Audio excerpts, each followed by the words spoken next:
Greetings and welcome. In this video, I propose to examine a practical aspect of the existential problem that particularly young people experience from day to day. That problem needs to be stated as simply and briefly as possible at the outset. I've had occasion to interact with thousands of young men and women in the age group of, say, 17 to 23, 17 to 25, because my service was located in the domain of higher education in India. And my interactions with young people spread over half a century convinced me and progressively convinced me more and more clearly that young people face a particular problem. And that problem is, while they are at the zenith of their personal, physical, mental powers, they're also at the nadir, NADIR, at the rock bottom of their active engagement with the world around them. It's not that everybody suffers from the same problem to the same degree, same extent, but this problem is quite widespread. Only a handful of the young people I've met with over this long period of time radiated the positivity, the joy, the gladness of being fully engaged with themselves, with their life situation, and with what they could become. Especially in the period that I was the principal of St. Stephen's College, that was from 2007 to 2016. Quite a large number of the old students of the college, the alumni of the college, visited me. And I used to interact with them with patience in order to learn from them, particularly about how they perceived themselves while they were in college and how fully they were engaged or not engaged with the total life of the college and its possibilities. Believe you me, almost every one of the hundreds of the old students that I interacted with personally confessed to me that while they were in college, they did not engage fully with the life of the college. Now, in retrospect, they wish they had. Now, this is a problem more widespread, more acute than we realize it is. And the outcome of this problem, to the extent that it is neglected, is really very serious. And therefore, young people in particular need to become aware of this universal problem. And that problem is beautifully depicted in the book of Revelation in the Bible, chapter 3, verses 15 to 20. And that section deals with the plight or condition of the church in Laodicea, one of the churches in Asia. And the condition of that church is described as neither hot nor cold, but lukewarm. Neither hot nor cold, but lukewarm. That is to say, living or not living actually, existing in a state which always falls short of full engagement with one's context. There are two ways in which we can see ourselves. We can see ourselves as merely existing, going from day to day simply because there is no other alternative. We are born. We did not ask to be born, but we are born. And till the time we die, we have to endure our time upon earth, and therefore we simply exist. But there is another outlook on the same situation, namely that we have come here for a very special purpose. Our life is important, our personality matters, We are imbued with tremendous significant powers and possibilities. All of them are relevant to this world, and this world is not exactly in the state in which it should be. It can be in a far better position, and it needs to be. And I have therefore a role to help the world around me to be a little better than it is at the moment, so that I leave the world a better place than I found it. So this is a very different approach. This is an activist approach. This is an approach which can never be described as neither hot nor cold but lukewarm. But the text here, that is the book of Revelation, chapter 3, verses 15 to 20, the text says that most people in this world, particularly all members of the church in Laodicea, were in this plight. They were completely indifferent to the state or the plight of the world, and they pursued piety, they practiced a piety in a state of complete indifference to the world around them. And the text makes it very clear that this is utterly unacceptable to God. So, to quote the exact word there, because you are neither hot nor cold but lukewarm, but I'll spew you out of my mouth. Now, spewing out, of course, is a metaphor of repugnant rejection. It is a combination of repugnance and rejection. So, the text makes it very clear that this is the condition least acceptable in the spiritual context. But the irony here is that from the perspective of truth, the plight of the church that professes zealous loyalty to Jesus Christ, who came as the light of the world, the uh, um, the bread of eternal life that was brought into the life of the people. So the church that professes its loyalty to Jesus gradually attains the state of being neither hot nor cold but lukewarm, that is to say, living in a state completely indifferent to the world around. Though Jesus himself is the incarnation of God's love for the world, as stated in the 16th verse of the 3rd chapter of John's Gospel, God so loved the world that he gave his only begotten Son, that whosoever believeth in him should not perish but have everlasting life. What is the quintessence of the personality of Jesus? It is this, that Jesus embodies and incarnates God's love for the world.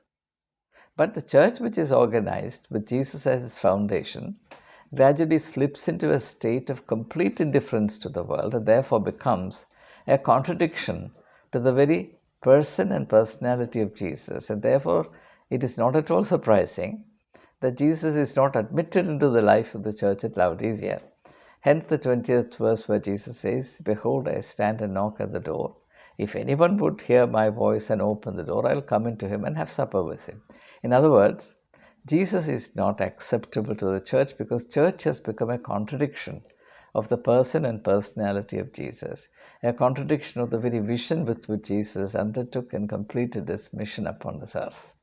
This is a reality, but this reality is not merely of ecclesial or religious consequence. It has tremendous existential consequence for all people, and that's the sense in which I'm trying to develop my thoughts in this video. So, there are only two possibilities for us. Either we live in a state of complete abstraction and total alienation from the realities of the world, in which we have nothing to do. It's a state in which we have nothing to do, and therefore our life itself becomes unreal in our own eyes. And this is the reason why most people feel that they're living in a state of unreality. Reduced to its practical truth, what it means is that they're living a life all unto themselves, and there are really no major responsibilities to a person who lives wholly to himself. All of our responsibilities are located in the interspace between the self and the other, self and the world, self and the society.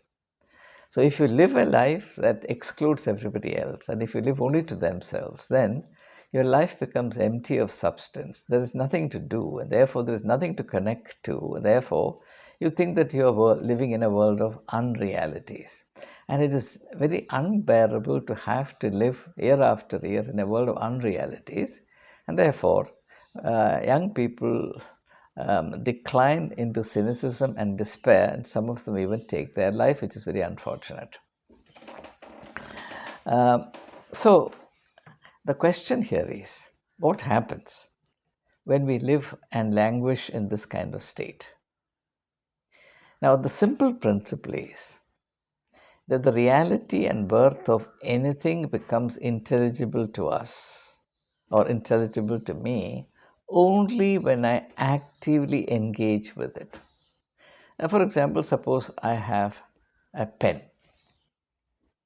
a beautiful pen, perfectly made pen. It's a joy to write with it. But suppose I keep it neatly sealed in its case. It remains in my shelf. I never use it.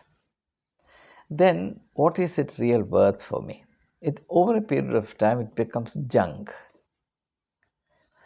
Whereas if I use the pen in order to translate my inner thoughts into beautiful expressions made available to others, then the value of the pen increases. The pen that the Nobel laureate in literature uses could be auctioned years later for maybe $10 million. Whereas the same pen kept unused and kept intact on the shelf for even 100 years or 200 years will carry absolutely no value. As years go by, its value will decline. Whereas the pen properly used by a Nobel laureate in literature would increase its worth as years go by. So there's the difference. There's a difference between living a life of active engagement with the world on the one hand and living a life empty of substance simply because the individual concerned lives entirely to himself or herself. Unfortunately, most unfortunately, the piety that has been developed, presumably on the foundation of what Jesus taught and did, the ministry of Jesus Christ, has been defined and reduced mostly to the inactive, mere existence mode, empty of the substance that would have emerged from an active, redemptive engagement with the world. That was the problem with the church in Laodicea. It was a church that existed entirely to itself. It did not recognize the world beyond itself. It did not recognize that if church is the body of Jesus Christ, that body is meant to encapsulate the personality of Jesus. And the essence of the personality of Jesus Christ is that he came to redeem the world. Now that clearly means that the world in its present state is not in its ideal state. It's not good for the world to continue in the present state. The best for the world is to be led from the present state to the state that it actually merits, which is its true state, from which it is currently alienated. This world has a far better possibility which needs to be attained. And Jesus was totally devoted to that mission of taking the world, meaning humanity, to where it actually needs to be, that is, in a state of reconciliation with God, so that the true nature and scope of our humanity can be beautifully expressed in all details. Now, therefore, we understand the world right, we understand the world in truth only when we are actively engaged with it. But then, we may be active in the world and still misunderstand the world. That happens when we are active in the world on the basis of material gains or some ideological prejudices or agenda which falls far short of the truth. For example, a thief also is active, but that doesn't mean that he understands the world in its truth. He understands the world in a limited sense. He knows where he can get his prey and earn his livelihood dishonorable livelihood. So his knowledge is limited, but what he knows very clearly. With chiseled clarity he knows. But he does not know the world in its totality, the world as it should be.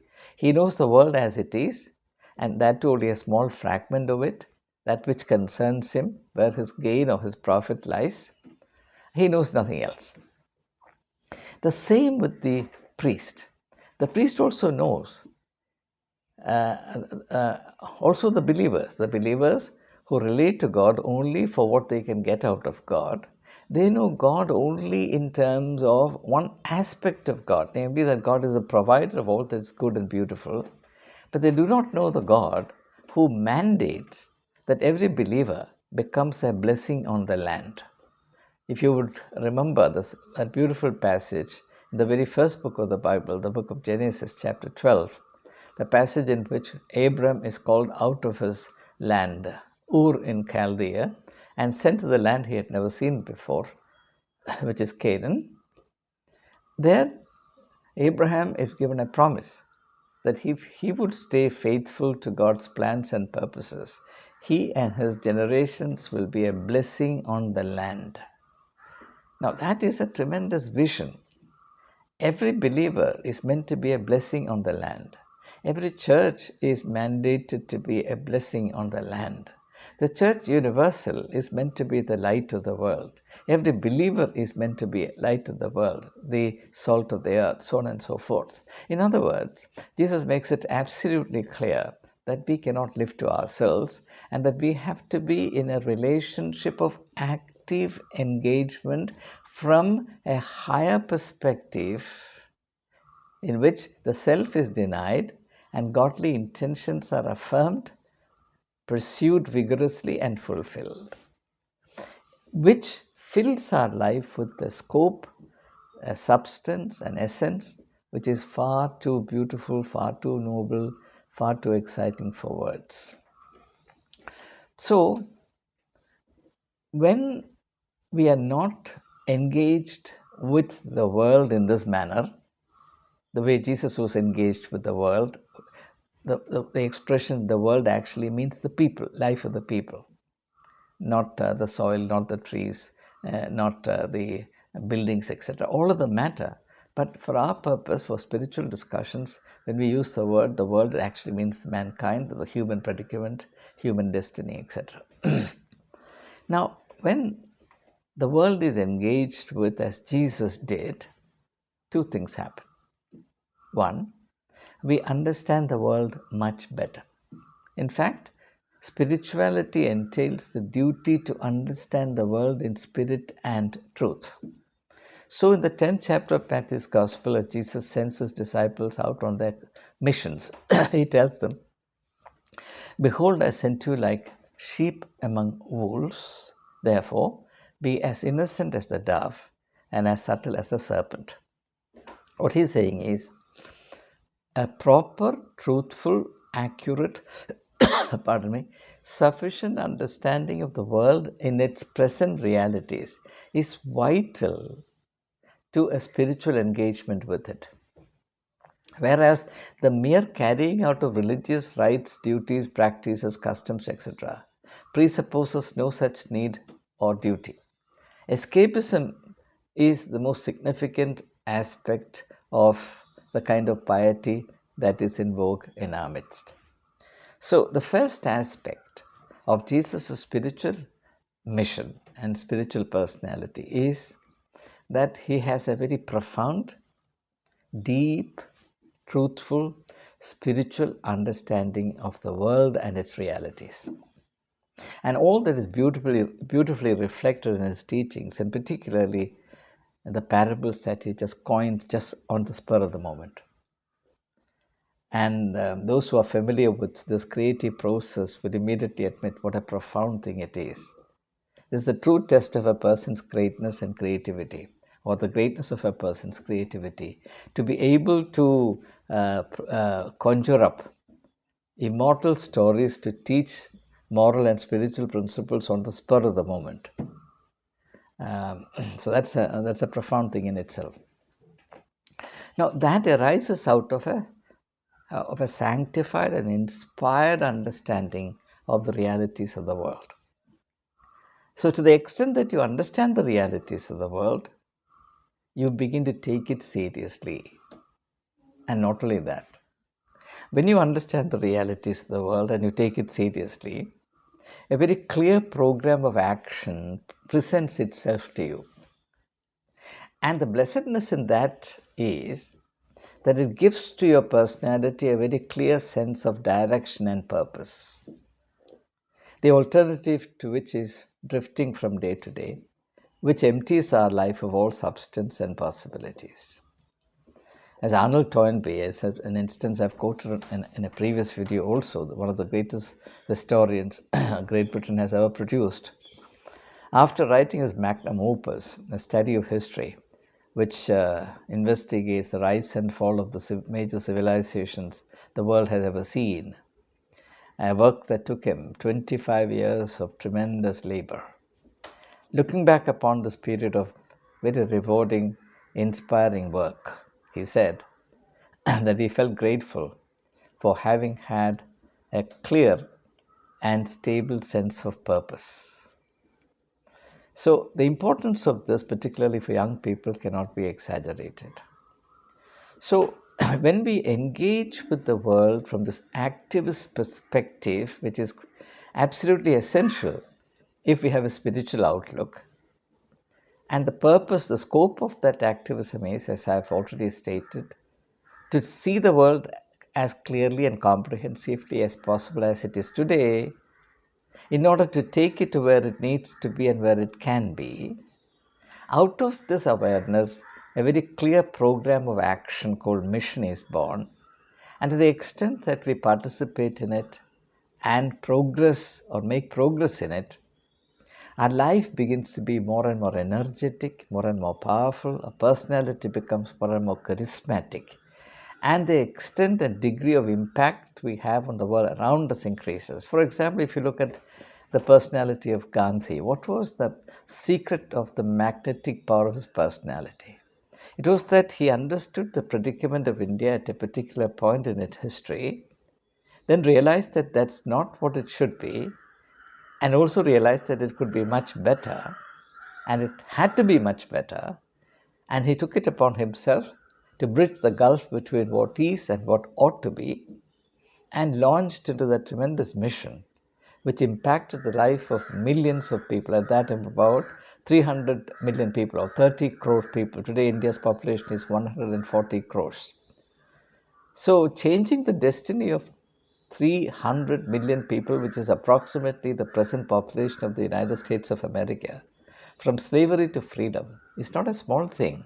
And that would not have happened if Gandhi had not believed, if he did not have the faith to believe that the present situation, which is not acceptable, which is subpar, can be improved and taken to a far greater, far higher state. That is the spiritual dimension. And to the extent that Gandhi believed in it and launched himself into that mission of liberation, his personality grew and grew and grew. It became larger than life. So that even today, people all over the world wonder. In my travels abroad, I've had many experiences interacting with Western intellectuals, and almost everyone has asked me, was Gandhi a politician or a saint? And I would always ask them the question, what is the difference between the two? There should be no difference between a politician and a saint. As Plato realized, only a philosopher king can safeguard the welfare of the people. So Gandhi was a saint and a politician rolled into one. The saintly aspect connected him to the divine. The political dimension connected him to the realities of the world. So in the person of Gandhi, the worldly and the godly became one and generated a powerful sense of mission which impacted the total destiny of India, the power of which transformed his own personality. That's how I understand the person and the personality of Gandhi.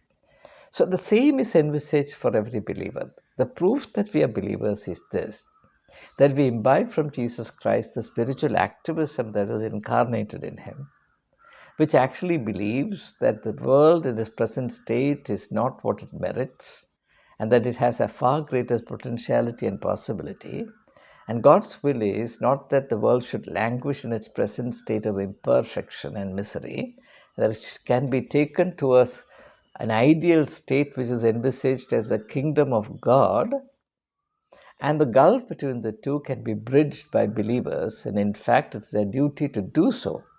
But the church in Laodicea, to the extent that it lived for itself, was completely oblivious, unaware of this dimension of their faith calling. To that extent, they were alienated from the realities of the world, and therefore they became neither hot nor cold but lukewarm. The point that the text makes here is that to the extent that you become lukewarm, you lose your own worth. So this statement that because you have become lukewarm, I'll spit you out of my mouth, I'll reject you completely, is a statement of the total worthlessness that creeps into our life when we live to ourselves and live as though the present state is all that there is to it.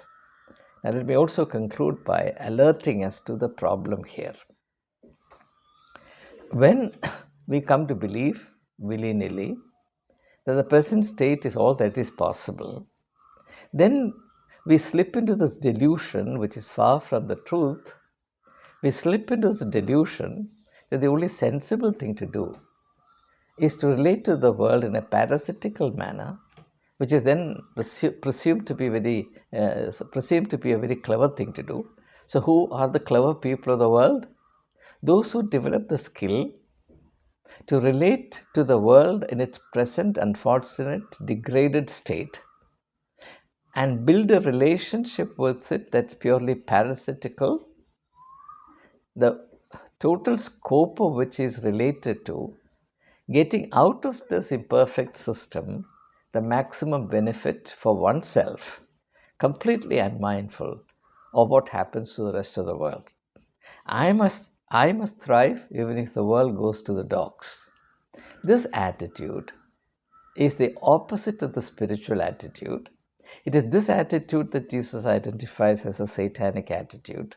Hence, Jesus' statement as found in the 10th verse of the 10th chapter of John's Gospel, where he says, "The thief comes only to scatter, to destroy, and to kill." Everyone who relates to the world around in this manner, in the parasitical manner that I have referred to or described, a manner, the scope of which is devoted or limited entirely to getting out of the world what little good there is for one's own sake, to monopolize it, and to pass it on maybe to the next generation of one's own kith and kin. That is the satanic element. This attitude makes all of us thieves, and all of us know that this is the essence of the corruption that is choking India and all the countries of the world.